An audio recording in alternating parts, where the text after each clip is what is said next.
করার জন্য গাড়ি পাঠিয়েছিল মমতা, তাদেরকে লোক দেখাতে দেবে না, তার জন্য নিয়ে গেছে লোক।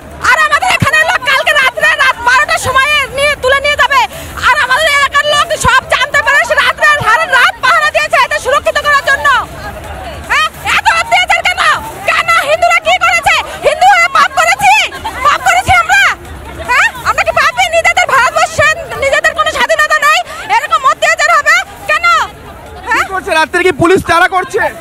পুলিশেরা নিয়ে যাবে, পুলিশ তারা করেনি।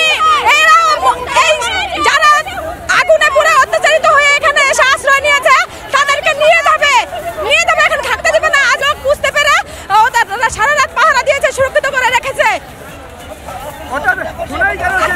থানার পুলিশ এগুলো করছে, থানার পুলিশ অত্যাচার করছে। ঢুকতে দিচ্ছিল না